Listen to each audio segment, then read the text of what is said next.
بسم اللہ الرحمن الرحیم۔ السلام علیکم ورحمۃ اللہ وبرکاتہ۔ دل سے ویلکم کرتا ہوں میں آپ کو اپنے یوٹیوب چینل رزاق ٹیک میں۔ پرانے زمانے کی کہاوت ہے کہ ایک بادشاہ نے اعلان کیا کہ جو شخص جھوٹ بولتے ہوئے پکڑا گیا اس کو 5 دینار جرمانہ ہوگا۔ لوگ ایک دوسرے کے سامنے بھی ڈرنے لگے کہ اگر جھوٹ بولتے ہوئے پکڑے گئے تو جرمانہ نہ ہو جائے۔ ادھر بادشاہ اور وزیر بھیس بدل کر شہر میں گھومنے لگے۔ جب تھک گئے تو آرام کرنے کے غرض سے ایک تاجر کے پاس ٹھہرے۔ اس نے دونوں کو چائے پلائی۔ بادشاہ نے تاجر سے پوچھا، تمہاری عمر کتنی ہے؟ تاجر نے کہا 20 سال۔ تمہارے پاس دولت کتنی ہے؟ تاجر نے کہا 70,000 دینار۔ بادشاہ نے پوچھا تمہارے بچے کتنے ہیں؟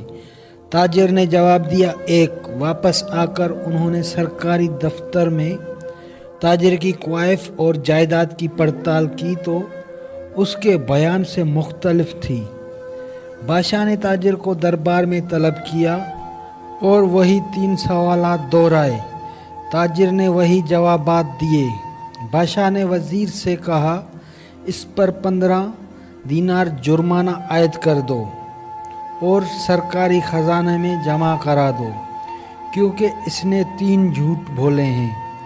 سرکاری کاغذات میں اس کی عمر 35 سال ہے۔ اس کے پاس 70,000 دینار سے زیادہ رقم ہے اور اس کے 5 لڑکے ہیں۔ تاجر نے کہا زندگی کے 20 سال ہی نیکی اور ایمانداری سے میں 70,000 دینار میں نے ایک مسجد کی تعمیر میں خرچ کیے ہیں۔ اس کو اپنی دولت سمجھتا ہوں۔ اور 4 بچے نالائق اور بد اخلاق ہیں۔ ایک بچہ اچھا ہے، اس کو میں اپنا بچہ سمجھتا ہوں۔